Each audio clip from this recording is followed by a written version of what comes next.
ভেনেজুয়েলার তেল পরিবহনের অভিযোগে ভারত মহাসাগর এলাকায় একটি বড় ট্যাংকার জাহাজ জব্দ করেছে যুক্তরাষ্ট্রের নৌবাহিনী। মার্কিন প্রশাসনের আরোপিত নিষেধাজ্ঞা অমান্য করেই জাহাজটি ভেনেজুয়েলা থেকে চীনের একটি বন্দরের উদ্দেশ্যে যাত্রা করেছিল বলে দাবি করা হয়েছে। জব্দ হওয়া ট্যাংকারটির নাম অ্যাকুইলা 2। যুক্তরাষ্ট্রের প্রতিরক্ষা দপ্তর জানিয়েছে, ক্যারিবিয়ান সাগর থেকে জাহাজটির গতিবিধি নজরদারিতে রাখা হয়েছিল। দীর্ঘ অনুসরণের পর নির্ধারিত সময় অভিযান চালিয়ে ভারত মহাসাগর অঞ্চলে সেটি আটক করা হয়।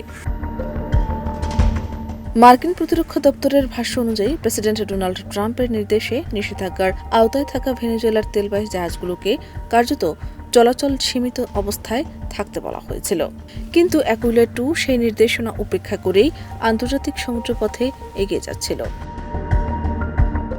সামাজিক যোগাযোগ মাধ্যমে দেওয়া এক বার্তায় যুক্তরাষ্ট্রের প্রতিরক্ষা মন্ত্রী পিট হেগসেথ বলেন, নিষেধাজ্ঞা কার্যকরে যুক্তরাষ্ট্র কঠোর অবস্থানে রয়েছে এবং সমুদ্রপথ সহ সব ক্ষেত্রেই তা বাস্তবায়নে প্রস্তুত। তার বক্তব্যে ইঙ্গিত দেওয়া হয়, আন্তর্জাতিক সামুদ্রিক আইন লঙ্ঘন বা নিষেধাজ্ঞা অমান্যের ক্ষেত্রে যুক্তরাষ্ট্র প্রয়োজন হলে সামরিক শক্তি প্রয়োগ করতেও পিছপা হবে না।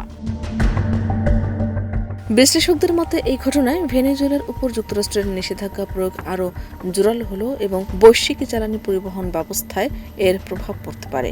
একই সঙ্গে আন্তর্জাতিক জলসীমায় নিষেধাজ্ঞা কার্যকর করার ক্ষেত্রে যুক্তরাষ্ট্রের কৌশল নিয়েও নতুন করে আলোচনা শুরু হয়েছে। এদিকে জাহাজ জব্দের ঘটনায় সংশ্লিষ্ট দেশগুলোর পক্ষ থেকে আনুষ্ঠানিক প্রতিক্রিয়া এখনও জানানো হয়নি। তবে আন্তর্জাতিক মহলে বিষয়টি কূটনৈতিক ও বাণিজ্যিক উভয় দিক থেকেই গুরুত্বপূর্ণ হিসেবে বিবেচিত হচ্ছে। শাহনাজ পারভীন, দেশ রূপান্তর।